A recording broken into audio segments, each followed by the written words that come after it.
வணக்கம் மாணவர்களே, எமிலிருந்து உங்கள் திறன். எங்களை நேற்றைய நேரில் ஒரு கருத்தரங்கா அமைஞ்சிருந்துச்சு. என்ன விடயம் என்றால், எதிரின்ற சூழ்ச்சி எங்களோட இறுதி போர் நாளான மே 17, 2009 எங்களோட இறுதி நாளுக்கு பிறகு எதிரின்ற சூழ்ச்சியும் நாங்கள் நாங்கள் கவனிக்க தவறிய கவனிக்காமல் விட்ட விடயங்களை பற்றியான கலந்துரையாடல் தான், கருத்தரங்கம் தான் இதாக அமைய போகுது. இது நாங்கள் தொடர்ச்சியாக டிக்டாக் நேரலையில் செய்ய போகிறோம். அதை வீடியோ உங்களுக்கு கடத்துகிறோம். இந்த நேற்றைய நேரலையில் கதிரண்ணா கருத்தரங்க ஆரம்பித்து வச்சார். அதோட எங்களோட நேற்று இணைஞ்சிருந்த சகோதரர் முல்லைக்கவி, ஹொல்வின்ஸ் அண்ணா, சகோதரி கௌதமி அக்கா மற்றும் நவருவன் அண்ணா அவர்களுக்கு மிக்க நன்றிகள். மேலும் கீழே கொமெண்ட் அடின லெஜண்ட் மற்றும் புதிய தேசம் போன்றவர்கள் இந்த கொமெண்டை நாங்கள் உள்வாங்கி இந்த கருத்தரங்கத்தை நேற்று தொடர்ந்திருந்தோம். இது எங்களோட மக்களுக்கான விழிப்புணர்வு. எவ்வளவு தூரம் சின்ன விடயங்களை கூட நாங்கள் பூதக்கண்ணாடி போட்டு பார்க்க வேண்டிய காலத்தில் எவ்வளோ தூரம் நாங்கள் கடந்து போயிருக்கிறோம். எவ்வளோ தூரம் நாங்கள் கண்மூடிக்கொண்டு பயணிக்கிறோம். 2009 பிறகு என்ற விடயத்தை தெளிவூட்டுறார். இதில் மிக முக்கியமாக அங்கேக்கண்ணி நடவடிக்கை. எங்கள் தேசத்தில் விட்ட உடம்பில் ஒரு சிறிய அவற்றை வித்துரலில் நீங்கள் பார்த்தீங்கன்னா அவற்றை உடம்பில் ஒரு சிறிய காயம் கூட இருக்காது. அப்படி விடுதலை புலிகள் எவ்வாறு எங்களோட தேசத்தலைவரை காப்பாற்றினாங்கன்ற விடயத்தை கதிரண்ணா இந்த வருஷ ஆரம்பத்தில் சொல்லியிருப்பார். அதை நீங்கள் கட்ச் பண்ணல. ஆனால் சிங்களம் வடிவாக அதை எங்களோட காணொலியை வடிவாக கேட்டு கட்ச் பண்ணி அதுக்கான ஆதாரத்தை அண்மையில் வெளியிட்டு இருந்துச்சு. அதையும் நாங்கள் லேசாக தொட்டு நேற்றைய மையக்கருத்து எப்படி இருந்துச்சு என்றால், முள்ளிவாய்க்கால் இறுதி நாளில் தேசரவர் எப்படி இருப்பார், அவற்றை தோற்றம் எப்படி இருக்கு, இறுதி தோற்றம் எப்படி இருக்குண்டு அவருடைய இறுதி கட்டத்தில் இருந்த ரமேஷ் அண்ணா, நடேசன் அண்ணா, புலித்தேவன் அண்ணா தம்பி, அவற்றை மகனான தம்பி பாலச்சந்திரன் போன்றவர்கள் உயிரோடு இருக்கும் போது எங்கள் தேசத்தில் வித்துடலை அவர்களுக்கு காட்டி உங்கள் மத்தியில் உறுதிப்படுத்தாமல் என்ன காரணத்துக்காண்டி எங்களோட போராட்டத்தை காட்டி கொடுத்து எதிரியானவற்றை சரணடைஞ்ச கருணாவையும் அல்லக்கை தயாமாசரையும் கொண்டு இந்த உறுதிப்படுத்துகிற வேலையை சிங்களம் ஏன் செய்ததென்ற விடயத்தை நீங்கள் ஆராய்ஞ்சிருக்கிறீங்களா? கடைசி வரையும் இல்லையல்லோ. அதைத்தான் கதிரண்ணா உங்களுக்கான தெளிவூட்டலை வடிவா செய்கிறார். கொஞ்சம் சிந்திச்சு இதை எங்களோட கருத்தை உள்வாங்கி நீங்களே நாங்கள் சொல்கிற கருத்து சரியன்றதை அறிவுள்ள சமூகமாகிய எங்களோட ஈழத்தமிழ் சமூகம் மீண்டும் அறிவுள்ள சமூகமாக பயணிக்கணும் என்ற உடைய ரீதியில் இதை நாங்கள் கலந்துரையாடுறோம். அதில் முல்லைக்கவி அண்ணா ஒரு ஒரு ஈழத்தமிழ் இருக்கிற உணர்ச்சிகளை எதிரியானவன் எவ்வாறு எங்களோட விரலை வச்சு எங்களோட கண்ணியை குத்துறபடி எங்களை பற்றி அவர் கதைச்சிருப்பார். கொல்வின்ஸ் அண்ணா அவர் பயணித்த ஈழத்தில் இப்பத்திய ஈழம் எப்படி எந்த நிலையில் இப்போ இருக்குன்ற விடயத்தை உங்களுக்கு தெளிவுபடுத்துகிறார். மற்றது கௌதமி அக்கா அவர்கிட்ட இருக்கிற அந்த 2 இந்த அஞ்சலி நிகழ்வும் அதுக்கு பிறகு அவர்கிட்ட இருக்கிற கேள்விகளும் அந்த கேள்விகளை எங்கள் மத்தியில் கேட்டுருப்பா. அதுக்கு கதிரண்ணாவும் முல்லைக்கவி அண்ணையும் பதிலளிச்சிருப்பினம். இதுகளையும் உள்வாங்கி கொண்டு மிக முக்கியமாக இப்போ இந்த 2 நாளைக்கு நேற்று முந்த நாள் 2 படுகொலைகள். நாங்கள் செம்மணி படுகொலை இதில் பற்றி கதை கொண்டிருக்கிறீங்கள். இருக்கிறத காப்பாற்றுறதுக்கே எங்களால் முடியாத இதில் நிற்கிறோம். 2 படுகொலைகள் எங்கள் கண் முன்னால் 2 படுகொலைகள் முல்லை மண்ணில் நடந்திருக்குது. அவர்கள் அவர்கள் மீது அப்படியே இராணுவத்தோட இதுன்றார்கள். ஆனால் 2 படுகொலை, 2 ஈழத்தமிழ் உயிர்கள் போயிருக்குது. அதுவும் இராணுவத்தால் அடித்து இதண்டு போலீஸார் இராணுவத்தில் அடித்து அந்த உயிர்கள் நீக்கப்பட்டிருக்க. எங்கள்கிட்ட மக்கள் இருக்கிற ஒற்றுமை எங்கே, எங்களோட மக்கள் இருக்கிற உணர்வு எங்கே? அப்போ நீங்கள் செம்மணியில் நின்று கொண்டு விளக்கு காட்டி கொண்டு நிற்கிறீங்களே, உங்களோட கண் முன்னாலே அந்த உயிர் போகுது, அதை காப்பாற்ற தெரியாமல் வக்கு இல்லாமல் நீங்கள் நிற்கிறீங்களே. ஏன் இந்த நிலை? ராயபக்ச நேரத்தில் இந்த நிகழ்வு நடந்திருந்துச்சுன்னா பொங்கி எழுந்திருப்பீங்க, ஒரு உணர்வு இருந்திருக்கும். ஆனால் இந்த மாயை, நீங்கள் ஒரு மாயை விலைக்குள்ளே போய் விழுந்து போய் இருக்கிறீங்க. இந்த அரசாங்கம் அந்த ராயபக்சன் முகத்தை மறந்து இது ஒரு நல்லாட்சி அண்டு எப்படித்தான் நீங்கள் நம்பிக்கொண்டு நீங்கள் பயணிக்கிறன்ற விடயங்களை முல்லைக்கவி அண்ணா கதிரண்ணா உங்களுக்கு தெளிவுபடுத்தினோம். அதையும் கேளுங்கள். இதில் முக்கியமாக இதில் மையக்கருவை என்ன காரணத்துக்காண்டி கருணாவை எங்கள் தேச வித்துடலை வந்து அடையாளப்படுத்துறதுக்காண்டி இலங்கை இராணுவம் இந்தியாவும் பாவித்த அந்த விடயத்தை வந்து வடிவா சொல்றார். காது கொடுத்து கேளுங்கள், தயவு செய்து இதை காது கொடுத்து கேட்டு உங்களுக்குள்ளே அந்த கேள்வியை எழுப்பி இதுக்கான விடையில வந்து நீங்களும் சேர்ந்து தேடுங்கள் என்றதை தான் உங்களுக்கு ஒரு அறைவூர்ல இதன்ற இது மக்களுக்கான விழிப்பூட்டும் கலந்துரையாடல் கருத்தரங்கம் தொடர்வோம் இந்த நிகழ்ச்சியில். கிடையாது, அது உலகமெங்கும் அப்படித்தான். ஒரு இனம் வந்து போராடின காலங்களா இருந்தாலும் சரி, அல்ல இலட்சியத்தை நோக்கி ஓடுறதா இருந்தாலும் சரி, அது 100 விதமான மக்கள் புரட்சி என்று சொல்லப்படுகின்ற இப்ப சீன புரட்சி போன்ற புரட்சிகள் வந்து எங்களுக்குள்ள ஏற்படாது. அப்ப எங்களுக்குள்ள ஏற்படாத விடயங்களை பற்றி நாங்கள் கதைச்சு கொள்வோம். ஏன் அப்படி ஒரு மக்கள் புரட்சியை எங்களால் உருவாக்கி இல்லாம இருக்கு, ஏன் அதை புரிந்து கொள்ள இல்லாம இருக்கின்ற விடயங்களை பற்றி நாங்கள் பேசுவோம். இந்தியன் தலைப்பை வந்து 17/5/2009 பிறகு சூழ்ச்சிக்குள் தாண்டு போய் இருக்கிறாங்கிற ஈழத்தமிழர்கள் ஒன்றும் சூட்சமங்களை அறியாத மக்கள், அறியாதவர்கள், அதை கவனிக்க தவறியவர்கள். கவனிப்பெண்ணு இருக்கணும், அதான் பிரச்சனை. இப்ப நாங்கள் வந்து 17ஆம் தேதி சிறைக்குள்ள போனாலும் அதுக்கு பிறகு கவனிப்பெண்ணு இருக்கு. நம்முடைய மக்களை சுற்றி என்ன நடக்கிறது என்ற கவனிப்பு எங்களுக்கு எப்போதும் இருந்து கொண்டே இருக்கும். அப்ப ஏன் நாங்கள் எப்போதும் இருக்கணும் என்றால், இப்ப என்னுடைய இனம் அடுத்த தலைமுறையினுடைய இருப்பு என்பதும் அவர்களுடைய இந்த சுய நிர்ணய உரிமைக்காக நாங்கள் வந்து உடலங்களை வந்து எங்களோட மண்ணில் விதைச்சு வச்சிருக்கிறோம். ஆனால் நம்ம நீங்கள் பார்த்தீங்கன்னா நாங்கள் கதைக்கிற விடயங்கள் வந்து எத்தனை பேர் கட்ச் பண்ணி அதை வந்து கதைச்சு கொண்டிருக்கிறத வந்து எங்களால் ஆதாரபூர்வம் வந்து பார்க்கக்கூடியதா இருக்குதானே. கண்டிப்பா ஈழத்தமிழர் மட்டுமே இல்லை, இந்தியாவிலேயும் வந்து அதை வந்து கதைக்கிறார்கள். அதுதான் ஆச்சரியமான ஒரு விடயமா இருக்கு. இல்ல, அதுதான் முக்கியம். இப்ப அவர்களுக்கு வந்து ஒரு போராளி எப்படி இருப்பான்ன்றது இப்ப சித்தாந்தங்களை பேசுறார்கள். இப்ப சித்தாந்தங்கள்னா இறைவ சித்தாந்தங்களை பேசுறார்கள், ஒரு சூட்சமான அரசியலை பற்றி பேசுறார்கள், அல்லது ஒரு இனத்தினுடைய விடிவுகளை பற்றி பேசுறார்கள். இவர்கள் எல்லாம் இந்த ஆய்வு என்கின்ற அடிப்படையில் அவர்களுக்கு தெரியும். இப்ப தேசிய தலைவர் அவர்களை நேசிக்கின்ற போராளிகள் உயிரோடு இருக்கிறார்கள் என்பது அவர்களுக்கு தெரியும். அதுல அவர்கள் வந்து பேசுற பேச்சுக்கள், அதுக்குள்ள இருக்கிற விஷயங்களை அவங்க எடுத்துக்கொள்ளணும், தேவையான விஷயங்களை எடுத்துக்கொள்ளணும். அதுதான் அதை நாங்கள் அண்மையில ஈழத்திலையும் கூட ஒரு இது பார்க்கக்கூடியா இருந்துச்சு. நீங்க சொன்ன விடயத்தை வந்து கட்ச் பண்ணி அவன் வந்து இதன்ட்டு அது சிங்களவர்களுக்கு இருக்கிறவங்க வந்து அதை எடுத்து வழியால் விட்டு வைக்கிற மாட்டேங்க. அதுதான் நாங்கள் வந்து எங்களை வந்து யாரெல்லாம் பார்த்து கொண்டு இருக்கிறோம்ன்றதை விளங்கக்கூடியதா இருக்குதுன்னு. இப்ப அது முக்கியம். இப்ப அது வந்து அதான் நினைக்கிறேன். ஏன்னா இப்ப எங்களை வந்து மாவீரர்கள் ஏதோ ஒரு பணியை செய்ய சொல்லி இருக்கிறோம், நாங்க தொடர்ச்சியா செய்கிறோம். ஆனா நாங்கள் பேசுற அவ்வளவும் வந்து அது சிங்கள தேசத்தினால எப்படி வச்சுக்கொண்டு அந்த காய் நகர்த்தப்படுதுன்றதை பாக்குறோம் நாங்கள். அங்கே கண்ணி விடயம் வந்து இதுவரைக்கும் உள்ள தமிழர் அறியாத விடயம். ஆனா அதுல தடயங்கள் இன்றைக்கு எல்லாரும் அறிஞ்சு கொண்டு இருக்கிறோம். அதுதான் நாங்க எங்களுக்குரிய அந்த மாவீரர்களினுடைய இலட்சியத்தை நோக்கி நாங்கள் பயணிக்கிறதுக்கு அது ஒரு விடயங்களாக நாங்க பார்க்க வேண்டிய தேவை இருக்கு. அதுல எச்சங்களை வந்து கொண்டு வர நினைக்க கூட அவங்களுக்கு தெரியும், என்னென்ன இருக்கணும்ன்றது தெரியும். நாங்கள் இந்த மக்களை தெளிவுபடுத்த வேண்டிய விஷயம் தெளிவுபடுத்தி கொண்டு போக வேண்டிய அவ்வளவுதான். இதுல நீ நான் என்று நாங்கள் யாரையும் விமர்சிக்க போறவர்கள் எங்களுக்கு அது தேவையும் இல்லாத பிரச்சனை. எங்களுக்கு வந்து நாங்கள் இந்த ஜெனரேஷன் இல்லை, எங்களுக்கு அடுத்த ஜெனரேஷன், இந்த இருக்கிற ஜெனரேஷன், இப்ப உருவாகி வர ஜெனரேஷன் புலத்துல வந்து ஒரு திடமான அரசியலையும் விடுதலை புலிகளுடைய ஒழுக்கங்களையும் அவர்கள் பின்பற்ற வேண்டிய ஒரு தேவை இருக்குது.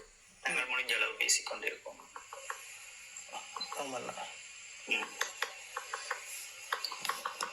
சரி, பாட்டு போட போறீங்களா?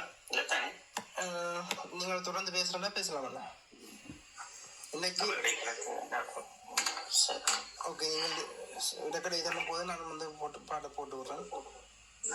அப்ப அப்படித்தான். அப்ப நாங்கள் முக்கியமாக தரன், நீங்கள் இப்ப கவனிக்க தவறிய விடயம் இளையோர்கள், ஒரு ஜெனரேஷனுக்குரிய இளையோர்கள். அப்ப 17ஆம் தேதி நாங்கள் வந்து சிறைவாசம் போகிறோம், சிறை அதுல பிடிக்கப்படுறோம். அதுக்கு பிறகு நாங்கள் ஒரு போராட்டத்தினுடைய போராளியா இல்லாம நாங்கள் ஒரு பொதுமகனாக அந்த நிமிடத்துல இருந்து ஒரு சிறைவாசம் போறோம். அந்த சிறைவாசத்துக்கு பிறகு ஒரு இளையோர் கூட்டம் உருவாகி கொண்டிருந்த நாங்கள் இந்த போரை இறுதியாக நடத்துகின்ற போது உருவாகி கொண்டிருக்கின்ற இளையோர்கள் பார்க்க மறந்த விடயங்களை பற்றி தான் நாங்கள் இன்றைக்கு பேச போறோம்.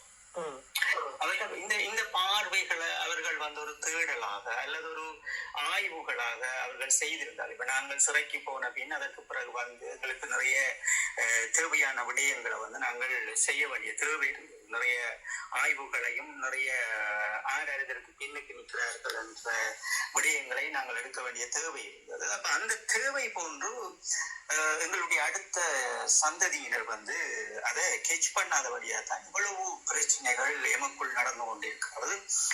எங்களுக்கான எதிரி, ஈழத்தமிழர்களுக்கான எதிரி மீண்டும் மீண்டும் எங்களை துண்டாடி கொண்டிருக்கணும். அப்ப இந்த துண்டாடதான் இந்த 16ஆம் தேதி விடியசாமம் களமுனையினுடைய இராணுவத்தினுடைய வெற்றிகளும், அந்த வெற்றிக்கு பின் காலையில் 17ஆம் தேதி இலங்கை நேரப்படி விடியச்சாமம் அளவில் எங்களுக்கு ஹெச் பண்ணப்பட்டுட்டு மஹிந்த ராஜபக்சா அந்த காலம் ஜனாதிபதியாக இருந்தவர்களுக்கு இந்த செய்தியை அவர்கள் அனுப்புகின்றார்கள். அனுப்பிய பிறகுதான் அவர் வெளிநாட்டில் நின்று கொண்டு, அந்த இஸ்லாமிய நாட்டில் நின்று கொண்டு நான் என்னுடைய மண்ணில் பயங்கரவாதத்தை ஒழித்து விட்டேன் என்கின்ற ஒரு விடயத்தை அவர் வெளிப்படுத்துகிறார். அப்ப அவர் வெளிப்படுத்தின பிறகு உலக தேசம் அவருக்கு அதற்குரிய தடயங்களுக்கு இருக்குது. அப்ப அவங்க விடியச்சாமம் 7ஆம் தேதியே நான் சொன்னப்பட்ட 17ஆம் தேதியா 11 மணிக்குள்ளே உண்மையான தடயங்கள் உலகெல்லாம் பரவப்படுகிறது.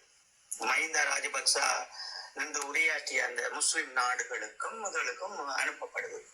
அப்ப அந்த தடயங்கள் அனுப்பப்பட்ட பிறகு உடனே தேசிய தலைவரினுடைய புகைப்படங்களும் விடுதலை புலிகளுடைய களம் இதுல இந்த டேட் வடிவ படங்கள் எத்தனாம் தேதி இதுல உலக நாடுக்கு பரவப்பட்டது? 17ஆம் தேதி 5ஆம் மாசம் காலையில விடியச்சாமே ராஜபக்சா அந்த இது அறிவிக்கிறார். 18ஆம் தேதி நீங்கள் அவங்களோட நேரம் உங்களுக்கு 3 மணி 2 மணிக்குள்ள வித்தியாசம் தரும். அந்த முஸ்லிம் நாட்டுக்கும் இதுக்கும் வித்தியாசம் தரும். அது 14ஆம் தேதியோட அவர் அறிவிக்கிறார். அப்ப அறிவிச்ச பிறகுதான் என்ன நடக்குது என்று சொன்னால், நான் அப்படி ஒரு நாட்டுக்கு வாரன் என்று சொல்றார். இப்ப நான் என்னுடைய மண்ணுக்கு ஒரு பயங்கரவாதம் இல்லாத நாட்டுக்கு நான் வாரன் சொல்றேன். அப்ப இதுக்குள்ள கடகடன்னு சொல்லி புலத்துல இருந்த பலர் பல நடவடிக்கையை மேற்கொள்ளிடம் அந்த நடவடிக்கையை மேற்கொள்றதுக்கு முதலே இந்திய அரசினால், இந்திய புலனாய்த்துறை ரோவினால் பல திட்டங்கள் திட்டப்படுகிறது. அந்த திட்டத்தின் ஊடாக இவர்களுக்கு கிளிக் பண்ணப்படுகிறதான் இந்த கேபி என்கின்ற இந்த மனிதரை கொண்டு வருகிறேன் இப்ப எல்லாரும். ஆனா உண்மையிலேயே கேபி அவர்கள் இறுதி வரைக்கும் இருந்தவர்களானால் இதற்குரிய தெளிவுபடுத்தலை கேபி அவர்கள் தெளிவுபடுத்த தேவையில்லை. அது அவரே பல முறை நேர்காணல்ல குறிப்பிட்டிருக்கிறார். நாங்கள் இது முக்கியமாக பார்க்க வேண்டிய நேரம் என்னென்றா, இந்த 17ஆம் தேதி விடியச்சாமம் இலங்கையினுடைய நேரப்படி காலை அதிகாலைக்கு பிறகு நடந்த தமிழர்களுக்கு நடந்த சூட்சமங்கள். இந்த சூட்சமங்களை நீங்கள் அறிந்து கொண்டாலே எங்களுடைய அடுத்த தலைமுறை அவர்களுடைய இருப்பையும் அடுத்த தலைமுறையுடைய அரசியலையும் அவர்கள் எடுத்து செல்ல முடியும். சரி, அப்ப நாங்கள் விடயத்துக்கு வருவோம். அப்படி என்றால் இந்த 17ஆம் தேதி ஜனாதிபதி அன்றைய காலம் இருந்த மஹிந்த ராஜபக்சா அவர்கள் நாடு திரும்புகிறார். நாடு திரும்புவது கொழும்பில் அதற்குரிய வரவேற்புகள் என்று இருக்கிறது. இதில் முக்கியமாக நான் சொல்லுகின்ற விடயத்தை நீங்கள் இன்றும் ஆய்வு செய்யலாம். இப்ப நான் செய்த ஆய்வுகளின் பிரகாரங்களும் நேரடியான சாட்சியங்களின் நான் சிறையில் இருந்து வந்த பிறகு என்ன நடந்தது என்கின்ற விடயங்கள் நான் ஒரு தனி மனிதராக இவர்களை போய் படித்துக் கொண்டல்ல, நான் என்னுடைய ஆய்வினால் இப்ப கொழும்புல எங்களுடைய குருக்கள் இருக்கிறார், நீங்கள் கனகரட்னம் ஐயா அவர்கள் இருக்கிறார். அந்த கனகரட்னம் ஐயா அவர்கள் தான் ஜனாதிபதி அவர்கள் வருகின்ற போது ஜனாதிபதி அவர்களை இலங்கை அரசாங்கம் அவரை கூப்பிட்டு அவர் இந்த பயங்கரவாதத்தை ஒழித்து விட்டார் என்பதற்காக அவருக்கு அந்த எங்களுடைய இந்தியாவினுடைய இந்து மதத்தின் படி அவர்கள் செய்த சடங்கின் அடிப்படையில் நான் உங்களோட ஆதாரத்தோடு பேசிக் கொண்டிருக்கிறேன். அப்ப இந்த கனகரட்னம் குருக்கள் ஐயா அவர்கள் கொழும்பில் இருக்கின்றவர். அவருக்கு அந்த 17ஆம் தேதி காலையிலேயே அவருக்கு எல்லாம் கிளிக் பண்ணப்பட்டு எல்லாம் அழிச்சிட்டு சொல்லப்பட்டு அவர் அந்த இந்தியாவின் மரபின்படி அந்த கலாச்சாரத்தின், அதாவது இறைமையின் கலாச்சாரத்தின்படி அவருக்கு ஒரு விழா அங்கே செய்யப்படுகிறது. மஹிந்த ராஜபக்சாவுக்கு இவரின் தலைமை. நாங்கள் சிறையில் இருந்து வந்து பின் நான் இதற்குரிய ஏற்பாடுகளை செய்து உரையாடிய பிறகு அவர்களிடமிருந்து தகவலையும் பெறப்பட்ட பிறகு இங்கே மஹிந்த ராஜபக்சா வந்து இறங்கிய பின் தேசிய தலைவருடைய விடயங்கள் வந்து புலத்தில் வருகிறது. அப்ப தேசிய தலைவர் அவர்களுடைய உடல் வந்து காட்டப்பட வேண்டும். அது எந்த வகையில் காட்டப்பட வேண்டும் என்றதை வெளிநாடுகளில் இருந்த ஊடகவியலாளர்கள் அதை உடனே ஒளிபரப்பு செய்து விட்டார்கள். ஒளிபரப்பு செய்த 17ஆம் தேதி ஒளிபரப்பு செய்து விட்டார்கள்.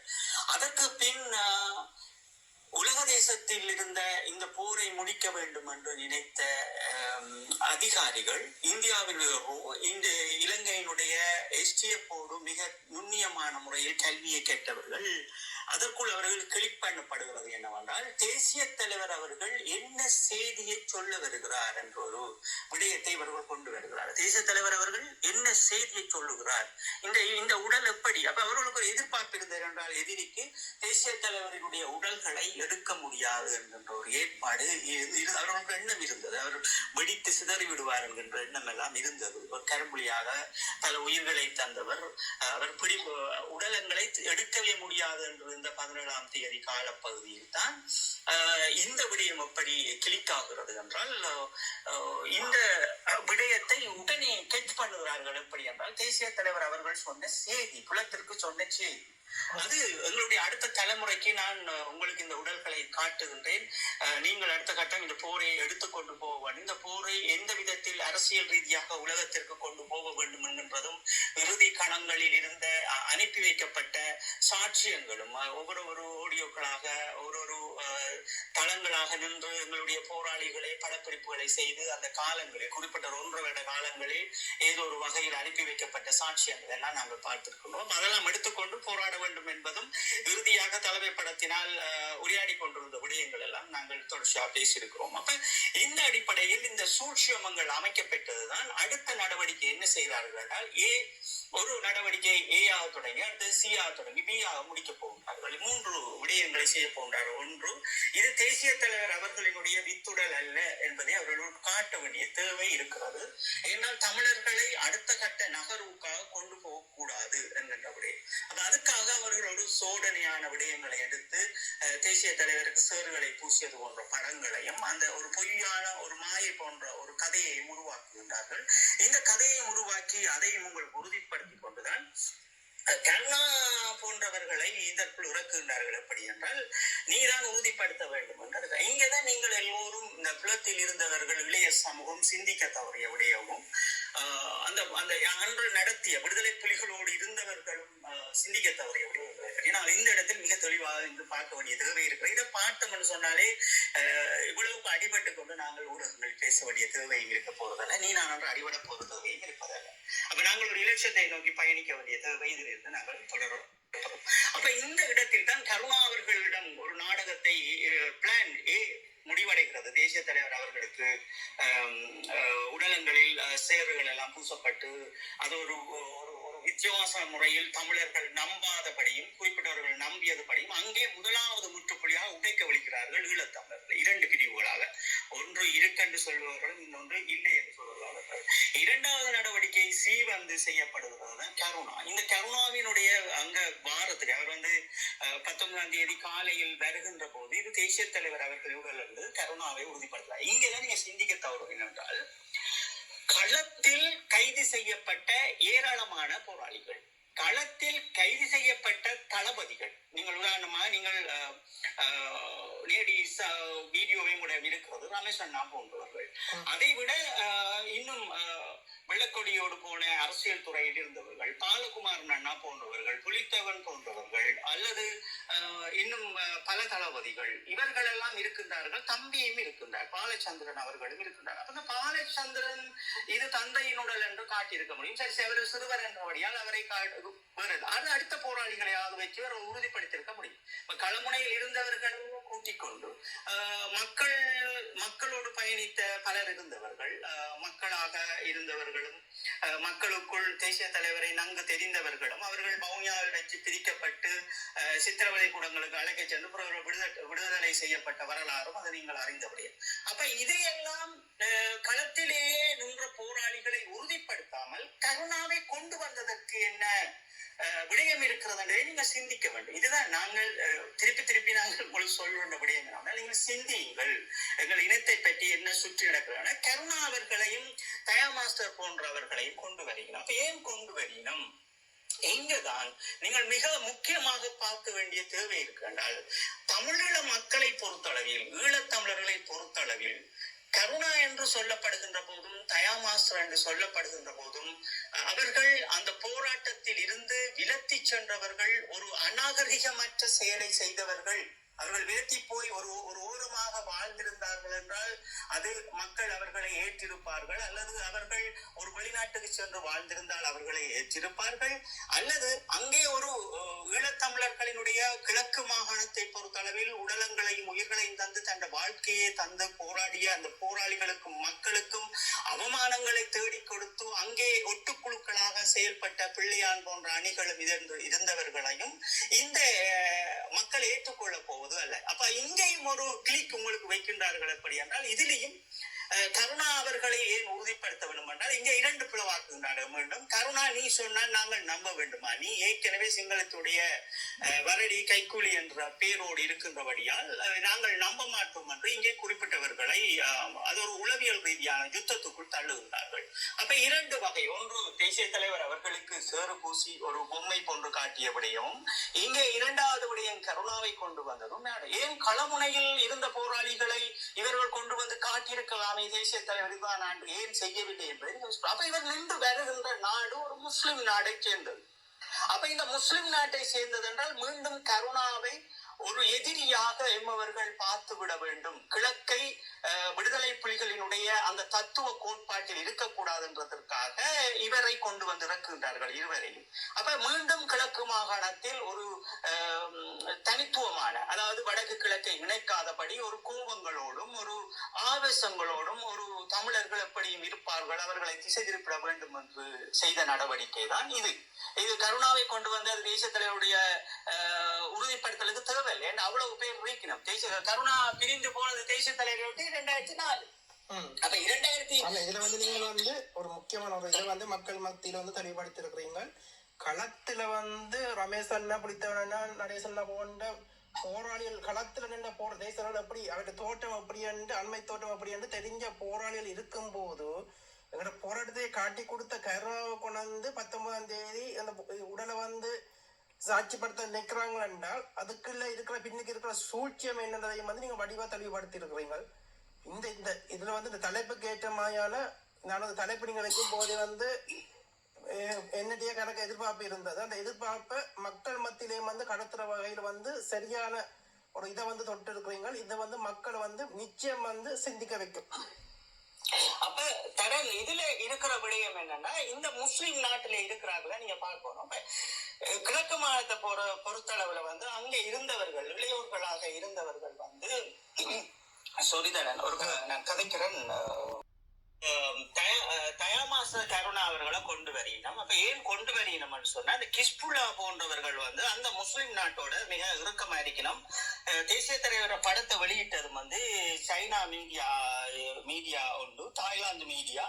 அதை விட அந்த அவர்களுடைய அந்த இஸ்லாமிய மீடியாக்களையும் வந்து உடனே கடகடண்டு வெளியிட்டு அவர்களுக்கு பிறகு கிளிக் பண்ணப்படுவது என்னன்னா, இந்த படங்களை வந்து உண்மையான படங்களை அந்த செய்திகளை சொன்ன செய்தி அவர்களுக்கு கிளிக் ஆக்கப்படுது, எங்களுடைய மக்களுக்கு வந்து இது கிளிக் ஆக்கப்படலை. ஏன் கிளிக் ஆக்கப்படுது என்று சொன்னா, இதான் இங்க நாங்கள் பார்க்க தவறுகின்ற விடயங்கள்.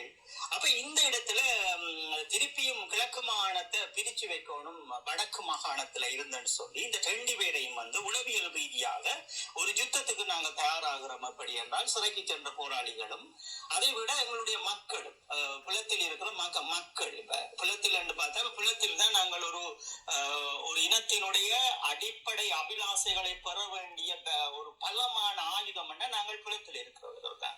அப்ப இந்த புலத்தில் இருக்கிறவர்கள் வந்து எப்படி தோற்கடிக்கப்பட போகிறார்கள், தோற்கடிக்க வேண்டும் என்கின்ற விடயத்தை வந்து உலக தேசம் வந்து ஒரு வரையறுக்குது. அதுல இந்தியா வந்து முதல் பங்கு வகிக்குது.